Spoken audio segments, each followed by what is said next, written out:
터키 대통령, 미국 대통령, 멕시코 대통령, 이 대통령들의 공통점이 뭘까요? 바로 중앙은행을 압박해서 금리 인하를 요구하는 대통령입니다. 지난번 터키의 에르도안 대통령은 중앙은행 총재를 끌어내리고 부총재를 총재로 임명했죠. 그러자 그 부총재가 그 기대에 부응하기 위해서 시장에서 예상했던 것보다 더 많은 금리 4.25%를 인하했습니다.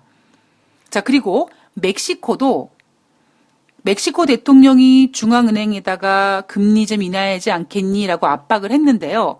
8월 15일 날 멕시코 금리 결정이 예정되어 있었는데 멕시코도 이날 기존금리 8.25%에서 8%로 0.25%, 즉 25bp 금리 인하했습니다. 2014년 6월 이후에 5년 만에 금리 인하가 단행된 거고요.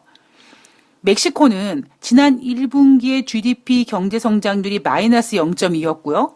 2분기에는 플러스 0.1을 기록하긴 했습니다만 지금 돌아가는 꼬라지가 플러스 0.1에 안도할 수가 없죠. 야, 1분기에 마이너스 0.2였는데 2분기에는 플러스 0.1이네?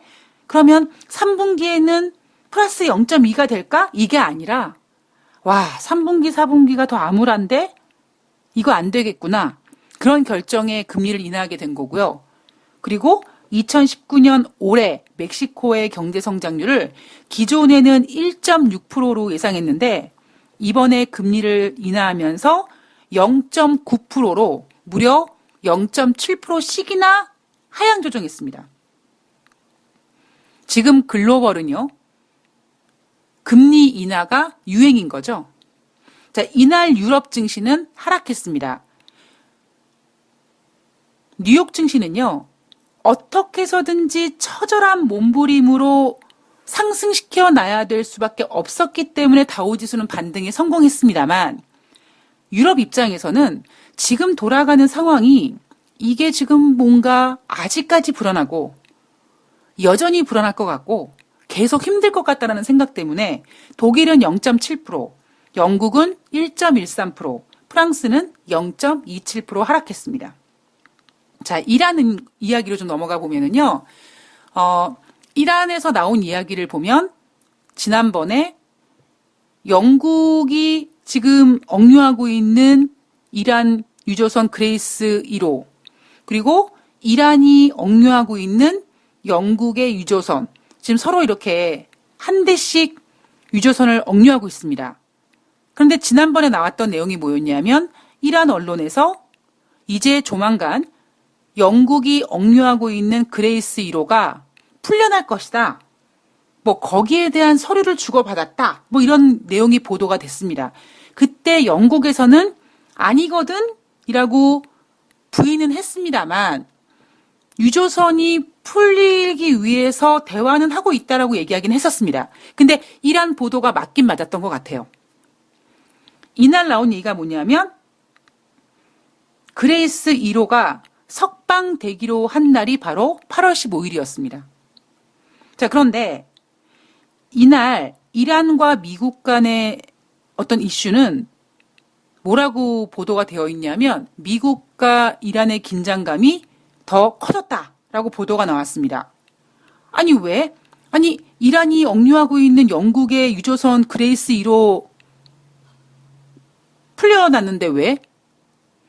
근데 뭐가 문제냐면 영국 법무부에서 야 그레이스 1호 그거 풀어주지 마 라고 억류 연장을 영국 지브롤터에다가 요청했거든요. 그러니까 지브롤터 법원에서는 이제 갈등을 했겠죠. 근데 결론적으로는 석방하기로 했다고 합니다. 조건은 뭐냐면 그레이스 1호에 실린 그 원유를 시리아로 수송하지 않는다라는 조건으로 풀어주기로 했다고 합니다. 자, 이 문제를 다시 원점에서 보면은요, 영국이 이란의 그레이스 1호 유조선을 억류하게 된 이유가 뭐냐면 지금 시리아가 제재를 받고 있는데, 즉 시리아는 다른 나라로부터 이렇게 뭐 뭐 원유를 수입받고 그럴 수가 없게끔 지금 제재를 당하고 있는데 지난번에 이렇게 항해하고 있는 그레이스 1호를 봤더니 적에 보아하니까 저 배에 실린 원유를 시리아로 이동하고 있다라는 거죠. 그래서 이거는 어떤 국제법에 위반된 것이다. 국제적으로 지금 시리아는 제재를 받고 있는데 이란이 그거를 어겼다. 그래서 영국이 나서서 그레이스 1호를 억류한 겁니다. 자, 그러자 이란에서도 영국의 유조선을 하나 억류했죠. 자, 그러다 보니까 어떤 상황이 벌어졌냐면 맨 처음에 이 호르무즈 해협의 이 긴장감은 원래는 미국과 이란 간의 문제였죠. 트럼프 대통령이 핵협정에 탈퇴하면서 다시 이란을 압박하게 됐고, 뭐 금융이라든가 원유 수출 같은 걸 압박했고, 거기에 이란이 반발했죠. 그래서 앞서서는 그 호르무즈 해역에서 너무나 긴장감이 팽배해서 서로 드론 같은 거 한 대씩 막 격추하고 뭐 이렇게 약간 무력적으로도 서로 긴장감이 컸었습니다. 그래서 트럼프 대통령이 이란을 공격하기 위한 버튼을 누르기 10분 전에 취소했다. 이런 언론 보도도 나왔었습니다. 자, 이 이야기들을 가만히 좀 정리를 해보면은요.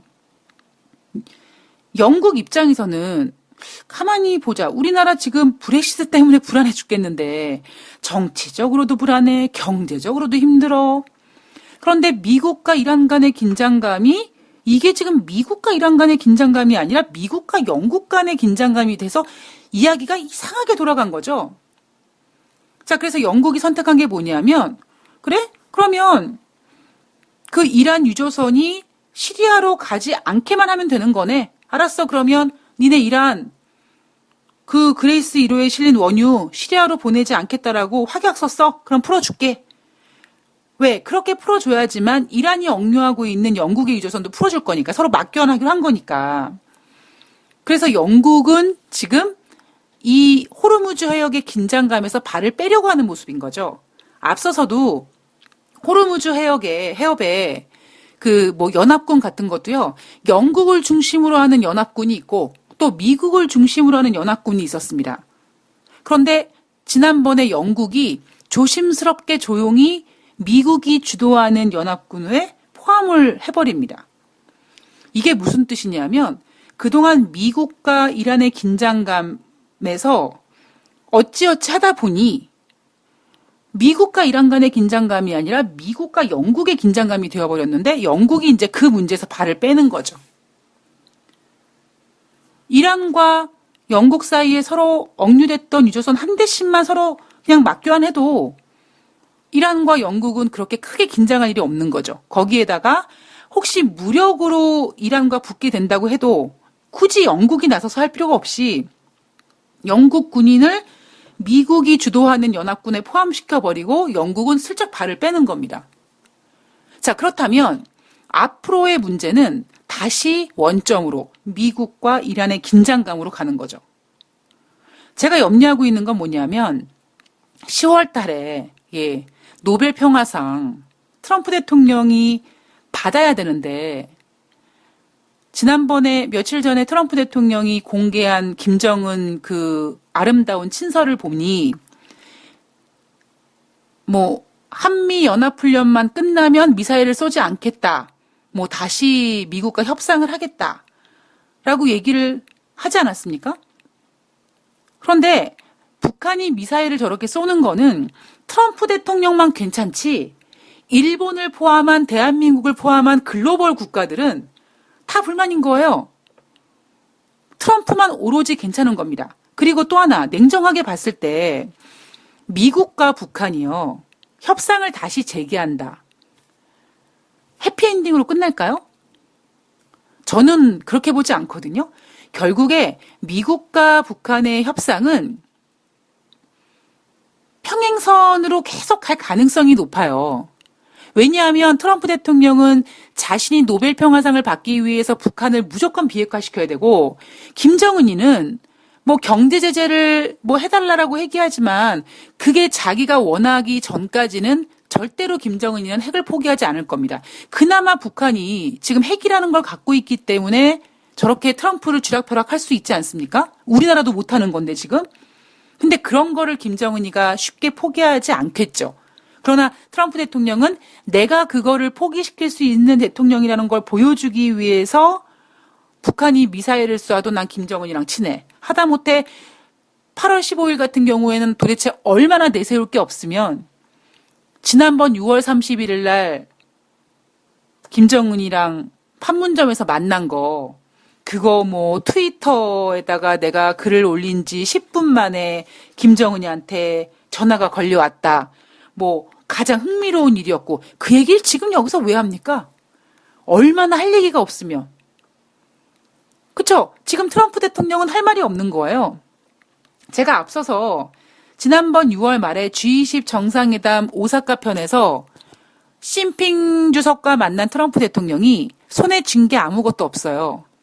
손에 쥔 게 뭐였냐면 중국이 미국의 농산물, 콩을 비롯한 농산물, 특히 콩 같은 경우에는 54만 톤을 사주기로 한 거고요.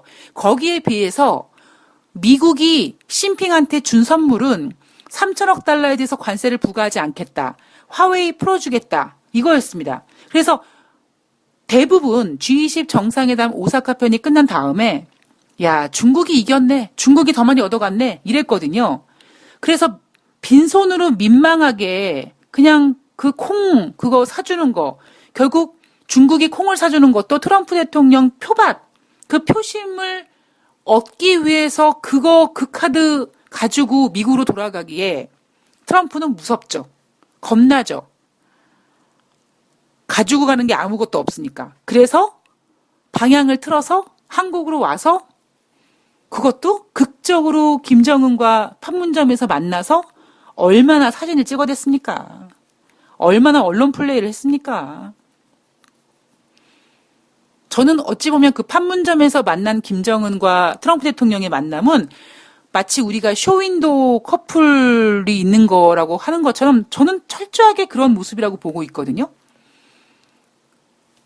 지금 트럼프 대통령이 북한이 한미 연합훈련이 끝나면은 미사일 안 쏠 거고 미국이랑 협상할 거다. 이 협상이 잘 되겠냐는 거죠. 잘 안 될 겁니다. 협상을 하기 위해서는 김정은이의 어떠한 그 단단한 벽을 풀어주기 위해서는 제재가 필요하거든요. 그럼 그 제재를 만약에 트럼프가 해준다고 하면 미국 내에서 난리 날 겁니다. 민주당에서.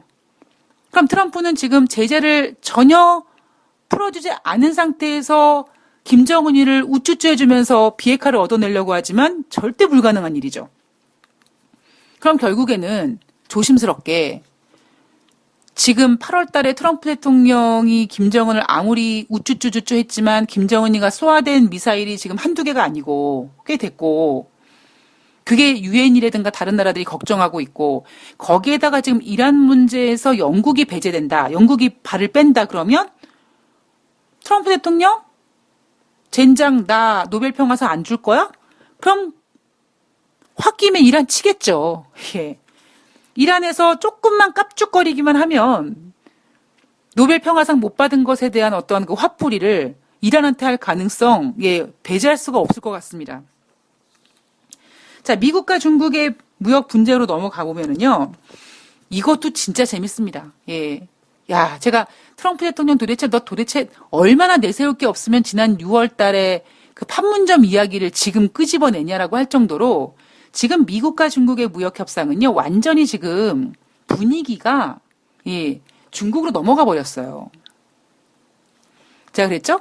트럼프 대통령이 중국을 잡기 위해서는 초전 박살을 냈었어야 됐다. 예. 근데 너무 건방진 태도로 지까지 중국이 우리를 이길 수 있겠어? 라고 하는 바람에 야 살살 해라 살살. 그래서 500억 달러 관세하고 그 500억 달러를 또 160억 달러 340억 달러 또 쪼개고 2천억 달러를 또 10% 관세했다가 또 안 됐다가 또 25% 인상했다가 난리 부르스를 치고 있는 거죠. 자, 중국이요. 이제 말에 힘이 들어갑니다. 어이 미국 너 9월 달에 중국산 제품에다가 관세 부과하기만 해봐. 그러면 우리는 대응조차 할 거야 라고 했습니다. 트럼프 대통령이 중국을 환율 조작국으로 지정했는데 중국이 끄떡도 안 해요. 제가 그랬죠? 지난번 8월 7일 날 발표된 중국의 외환 보유고 전월 대비 소폭 감소했지만 7월 달에 달러가 상승한 거에 비해서 선방한 거라고요. 자, 그리고 그렇게 중국이 깨갱하지 않고 미국 니네 하여튼 9월 달에 관세만 부과해봐봐 이렇게 하니까 트럼프 대통령이 뭐라고 얘기하냐면 만약 시진핑 주석이 홍콩 문제를 신속하고 인도적으로 해결하고자 한다면 뭐 나는 그렇게 할 수 있다는 것을 추호도 의심하지 않는다. 뭐 그렇게 한다면 중국이 즉 먼저 홍콩 시위 문제를 인간적으로 해결한다면 중국과 타협할 수 있어라고 얘기합니다. 야, 트럼프 대통령이 글쎄요, 이게 맞는 표현인지 모르겠습니다만 그냥 제 표현대로 쓰자면 야, 트럼프 대통령이 이렇게까지 망가지나요? 라는 생각이 좀 들었습니다. 제가 그랬잖아요. 우리 할머니가 진짜 세신 분인데 물론 약해지셔도 세시긴 세시더라고요. 그러나 어느 순간 와, 이노인네가 이제 예전 같지가 않구나. 이게 나이 먹으니까 이렇게 겁이 나는구나 라는 거를 제가 느꼈던 것처럼 트럼프 대통령도 지금 40대 50대가 아니거든요. 그러니까 분명히 약해집니다. 그리고 그 약해지는 건요. 우리가 생각하는 것보다 상상이 이상으로 약해질 수 있습니다. 그러니까 지금 트럼프 대통령이 무슨 얘기했냐면 중국한테 관세 부과하는 거 겁나요. 트럼프도. 그러니까 지난번에 3천억 달러에 대해서 10% 관세 때렸다가 휴대폰과 노트북 같은 거 일부 제외하고 막 유예하고 그러지 않았습니까? 그거 왜 그랬어요? 뭐 말로는 미국 소비자들이 어쩌고 하지만 결국 물가가 오르고 미국 소비자들이 힘들어하고 자기 대통령 안 뽑아줄까 봐 그거 한 걸음 뒤로 물러난 거거든요. 중국이 그 모든 패를 다 읽고 있습니다. 아니 하물며 미쓰리도 잊고 있는데 중국이 그 카드를 못 잊겠냐고요. 근데 트럼프가 지금 무슨 짓을 하고 있냐면 홍콩 문제를 중국이 잘 해결하는 거 보면 내가 협상해 줄게 이거거든요. 그러니까 중국 입장에서는 지랄 연병하고 있네. 야 삽질하지 말아야. 네가 뭔데. 아니 홍콩의 일은 중국의 집안일이야 집안일. 니네가 왜 관여하고 뭐 시진핑이 홍콩에 직접 가서 마주대고 뭐 일을 풀어야지만 뭐 협상을 한다? 뭐 그런 허공에 삽질하는 소리하고 앉아있냐라고 중국은 얘기하고 있는 겁니다. 트럼프 대통령이 지금 자기가 중국에다 관세 부과하고 싶은 마음이 없어요. 근데 뭔가 명분이 필요해요. 핑계가 필요해요.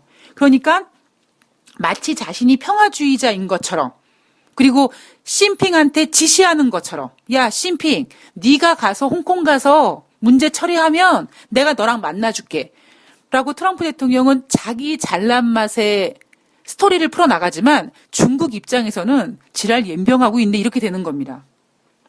와 저는요 와 트럼프 대통령이 이렇게까지 망가지나라고 느껴지더라고요. 중국 입장에서는 지금 트럼프 대통령은 완전히 종이호랑이에요.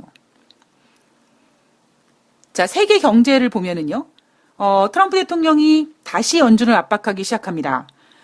트위터에다가 우리와 다른 나라 사이의 금리 차이가 너무 크다. 그들은 아주 멍청한 제롬 파월과 연준을 고맙게 말하고 있다. 아니죠. 뭐 다른 누가 연준 파월 의장을 뭐라고 하는 사람이 있습니까? 지가 뭐라고 하지? 예. 근데 트럼프 대통령은 그렇게 얘기하는 거죠. 우리는 중국에 대해 대단히 성공하고 있다. 웃기는 소리하고 했습니다. 자, 중국은 우리의 문제가 아니다. 우리의 문제는 연준에 있다. 지금의 문제는 트럼프한테 있죠. 자, 이렇게 트럼프 대통령은 연준을 다시 압박합니다. 그리고 중국에 대해서는 미국이 이기고 있다라고 얘기는 하지만 예, 뻥이라니까요. 트럼프 대통령은 이미 미쓰리한테 예전에 만만 년 전에 양치는 소년이 되는 바람에 트럼프 대통령이 콩으로 매주를 쏜다고 해도 믿지 않습니다. 자, 시장도 통화 완화를 요구합니다. 알리안츠 속 경제 고문은요, 연준이 오는 9월에 금리를 인하할 수밖에 없을 것이다. 만약에 연준이 9월 달에 금리를 인하하지 않으면 시장은 더 혼란해질 것이다. 아니죠. 미쓰리 생각은 금리를 인하해도 시장은 혼란스러워질 겁니다. 왜냐하면 9월 달에 금리를 인하하잖아요. 10월 달에 어마어마한 게 대기하고 있어요. 영국의 노딜 브렉시트입니다. 메리 마운트대 교수가요. 연준이 통화정책의 신뢰를 잃었다. 0.25% 인하로는 효과가 없는 게 확인이 됐으니, 그죠? 지난 7월 말에 25bp 인하했는데 효과 없었잖아요. 증시 하락했잖아요. 자, 그렇게 확인이 됐으니 앞으로는 50bp 이상 혹은 75bp 정도의 파격적인 금리 인하가 필요하고, 그리고 그렇게 금리 인하할 가능성도 있다라고 봤습니다. 피델리티 투자 이사는요, 연준이 시장 기대에 맞춰서 한두 차례 더 금리를 내릴 것이다 라고 얘기했고요. 하다못해 지금 시장은 제로 금리를 넘어서 마이너스 금리까지 내릴 수 있다라는 관측이 나오고 있습니다. 제가 며칠 전에 방송에서 마치 지금 시장은 세계 경제는 야동 중독자처럼 더 강하게, 더 세게, 뭐 국제 유가도 마찬가지고 금리도 마찬가지고 그렇게 원하고 있다. 이게 참 환장할 롯이 뭐냐면 이렇게 뭐 메리 마운트대 교수가 0.75 가능하다라고 얘기하면 투자자들은 0.75에 이미 꽂혀 있는 거예요. 그럼 0.50 이하에도 이제는 그때부터 성이 안 차는 겁니다. 물론 이 메리 마운트대 교수가 얘기하기 전에 트럼프 대통령이 그러면 레리 커들러 국가경제위원장이 얘기했죠. 나는 연준이 75bp에서 100bp, 즉 0.75에서 1% 정도 금리 인하한 거 보고 싶다라고 얘기했거든요. 그럼 이미 시장에서는요. 목표치가 1% 금리 인하로 이제 꽂혔기 때문에 그 인하 금리 인하는 명함도 못 내미는 겁니다. 우리가 뭐 살면서 이 인간이 가지고 있는 새치의 혀로 자신의 인생을 망치는 사람들도 있고, 그죠? 이 말이라는 게 참 중요하지 않습니까? 그 말을 아껴야 된다, 뭐 이런 얘기를 우리가 하지만 지금 오히려 시장에서 이렇게 뭐 0.50 해야 된다, 0.75 해야 된다, 1% 해야 된다 이렇게 얘기하는 순간 투자자들의 목표치가 그 위에 올라가 버리기 때문에 그 이하로는 이제는 전혀 용인이 안 됩니다. 그런데 보세요, 여러분. 주식시장은요, 재료를 가불해서 쓰는 성향이 있는데 이미 지금 시장에서 지난번에 금리를 0.25% 인하했는데 증시가 하락했고 지금 그 뒤에 미국 증시나 글로벌 증시가 지금 더 하락하고 있습니다. 그래서 지금 나오는 얘기가 금리를 0.25 하면 안 된다, 0.50 한다, 0.75 한다, 1% 한다 이렇게 여기저기서 떠들어대고 이미 지난주에 제로금리, 마이너스 금리까지 얘기가 나오고 있지만 시장이 뭐하고 있습니까? 반영하고 있지 않아요. 그렇죠? 예. 시장이 앞으로 금리 인하가 더 이상 시장의 호재가 되지 않는다라는 것을 시장 스스로가 보여줄 것이다. 제가 여러분들이 이 이야기를 꼭 머릿속에 간직하시라고 몇 번을 지금 얘기하고 있는데 지금 그대로 가고 있죠. 이래서 사람의 주둥이가 그렇게 무서운 겁니다. 자, 지금 상황이 이렇습니다, 여러분. 8월 15일 목요일 뉴욕 증시는 처절하게 반등했어요. 만약에 미국이 장중에 훅장에 보여줬던 그 낙폭 25,340포인트 정도에서 그 근처에서 하락했거나 그 근처에서 하락해서 마감하면 당장 뉴욕 증시는 이제 25,000포인트 붕괴가 될 것이라고 얘기할 거고 시장이 더 투심이 위축될 겁니다. 자, 그러면 우리는 8월 16일 아침에 눈을 떴는데 미국 증시 다우지수는 반등을 했고 나스닥은 소폭 하락을 했고 우리는 광복절날 어쨌든지 간에 미국의 큰 하락폭을 일단은 걸러내는 그 시간으로 광복절을 사용을 했습니다. 이번에 광복절 정말 의미 있는 날이었습니다. 우리는요. 그죠? 자, 8월 16일 금요일 날 주식을 사야 됩니까? 저라면 안 삽니다. 예. 제가 안 사는 이유를 좀 말씀드리면 첫 번째, 제가 지난번에 말씀드렸던 뭐 월사금바 이런 거 가급적이면 이렇게 불안한 시장에서 굳이 금요일 날 주식을 사서 아무리 싸더라도 지금 내가 싸다고 결정하는 그 금액을 사서 불안하게 주말을 보내느냐, 아니면 금요일 날 뉴욕 증시까지 보고 주말에 뭐 어떤 새로운 소식들을 접하고 다음 주에 새롭게 판을 까느냐. 주식을 그렇게 목숨 걸고 사지 마세요. 증시는 언제든지 열린다니까요. 예. 증시는 나라가 망하기 전까지 열린다고 늘 말씀드리죠. 그러니까 굳이 목요일 날 뉴욕 증시를 보고 다우지수가 반등했으니까 오늘 한번 사서 넘겨볼까? 라고 굳이 목숨 걸고 주식을 금요일 날 매수할 필요는 없을 거라는 거죠. 하물며 다우지수가 금요일 날 더 반등하더라도 만약에 미국 주식시장 기준으로 금요일 날 뭐 트럼프가 또 뭐 양보할 수 있다, 뭐 할 수 있다, 하물며 뭐 연준에서 금리를 뭐 인하할 수 있는 가능성이 뭐 10%, 뭐 80%가 됐다, 이런 뭐 개소리들이 나와도, 그래서 마치 다음 주 월요일 날 증시가 고공행진할 것 같은 어떤 그런 기대감이 있어도 저라면 가급적이면 금요일 날은 주식을 사지 않습니다. 아무리 저가라고 해도요. 그러니까 제가 주식을 그동안 그런 식으로 매매해서 워낙 많은 손해를 봤기 때문에 저의 매매 원칙은 너무나 확실합니다. 굳이 지금 같은 상황에서 불안함을 근거로 주식을 살 필요는 없다라는 거죠.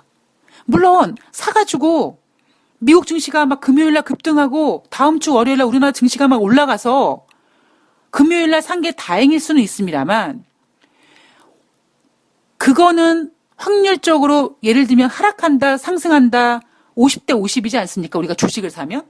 그러면 거기에 대한 확률, 즉 금요일 날 주식을 사서 월요일 날 잘 팔 수 있을 거라는 기대감의 확률 50%보다는 저라면 금요일 날 사지 않고 주말을 보내고 다음 주에 새롭게 하겠다라는 생각이 더 많은 거죠. 그래서 저는 주식을 안 살 거고요. 그리고 두 번째 이유로는 단순히 저의 매매 원칙뿐만 아니라 지금 뉴욕 증시도 제가 그랬죠?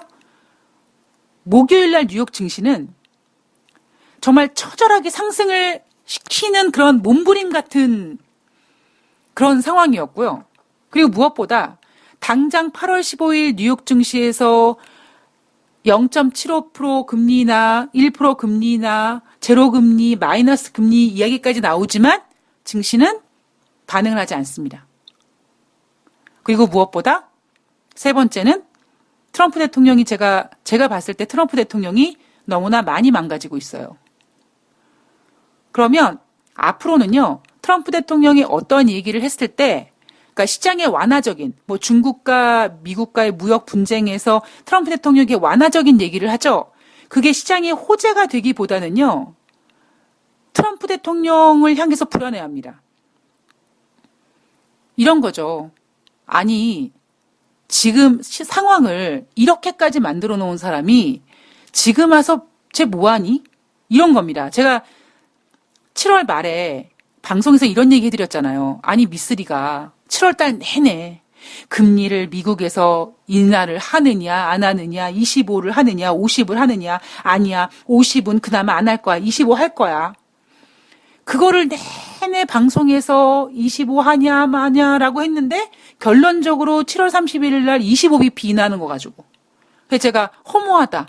나 그동안 7월달 내내 뭐 했지? 제가 이런 허무감을 느꼈는데 이제 그런 허무감을 미국 국민들이 느낄 거라고요. 트럼프 대통령이 저렇게 막 저질러 놓은 짓거리들을 지금 와서 트럼프 대통령이 저렇게 불안한 모습을 보이면 제가 느꼈던 그런 감정들을 미국 국민들이 야, 나 그동안 뭐 한 거니? 라고 느끼게 될 거고요. 또 누가 느낍니까? 그동안 우리가 뉴욕 증시에서 매일매일 트럼프 했는데, 즉 그 얘기는 하다못해 증권사에서도 이번 주 한 주 트럼프 대통령의 트윗을 봐야 될 듯 이런 얘기할 정도로 오로지 글로벌 경제 증시는 트럼프 대통령한테만 집중을 했는데, 트럼프 대통령이 저렇게 보여주는 저런 모습들을 보면 시장이 불안해하는 거죠. 안도하지 않습니다. 왜냐하면 지금 방법이 제대로 되지 않았기 때문에. 미쓰리가 트럼프 대통령이 저질러 놓은 일들, 자기가 대통령이 되기 위해서 또 한 번 대통령을 더해먹기 위해서 웬만하면은 박수 칠 때 떠나야 되는데 그 짓을 못하고 굳이 또 한 번 해먹겠다고 저렇게 설쳐대고 일을 벌리는 바람에 그로 인해서 벌어진 모든 일들이 이제 부메랑이 돼서 트럼프 대통령한테 돌아올 것이다. 뭐 더도 말고 제가 작년 11월에 연준이 금리를 동결하면서 12월 달에 금리 인상하겠다고 얘기하면서 제가 제일 먼저 말씀드린 게 뭡니까?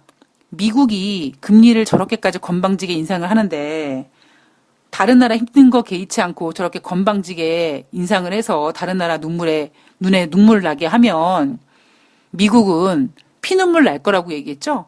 12월 달에 고스란히 그 내용이 반영이 돼서 미국 증시 개폭락되지 않았습니까? 이제는 미국 증시도 힘들겠지만 미국 증시가 중요한 게 아니라 지금까지 일을 벌여놓은 이 모든 상황을 만든 트럼프 대통령이 이제 그 모든 거를 본인이 다 감당하게 될 것 같습니다. 그럼 우리는 그동안 뭐 한 걸까요? 몇 년 동안. 트럼프 대통령이 백악관에 입성하는 순간부터 매일매일 뉴욕 증시에서는 트럼프가 세제 감면했습니다. 그 세제 감면한 걸 가지고 기업들은 넉넉한 자금으로 주식을 샀죠. 주가가 올랐습니다. 근데 주식이 하락해요. 시가총액이 날아갑니다. 우리는 그동안 뭐 하는 걸까요? 아마 이번 랠리의 끝은요. 우리는 그냥 모든 어떤 뭐 버블이 무너지고 뭐 그런 상황에서 허무함을 느끼겠지만 이번에는 그 허무함이 더 커질 것 같고요. 야, 트럼프 대통령 저 한 사람 때문에 진짜 전 세계가 진짜 이렇게 그런 어떤 아주 정말 우라통 터지는 생각이 들게 되지 않을까. 뭐 그런 생각을 해봤습니다. 자, 저라면 오늘 주식 사지 않습니다. 그리고 제가 오늘 주식을 사지 않는 또 하나 마지막 이유. 앞서 월요일 날 말씀드렸던 것처럼 지금 우리나라 증시는 미국 증시보다 미국 증시는 저렇게 종가 무렵에 막 반등도 하잖아요. 우리는 매물대가 너무나 강력한 힘을 발휘하고 있어서 힘들어요. 저는 매물대가 무서워서라도 안 삽니다. 가급적이면 금요일 날 현금 갖고 있고 주말 보내고 아무리 금요일 날 뉴욕 증시가 뭐 개폭등해가지고 토요일 날 아침에 눈을 떴더니 뭐 뉴욕 증시가 4% 5% 올랐다. 그런 일도 없겠지만 설령 그렇다 하더라도 주식은 언제든지 살 수 있는 기회가 있기 때문에 굳이 오늘 목숨 걸고 살지는 않을 겁니다.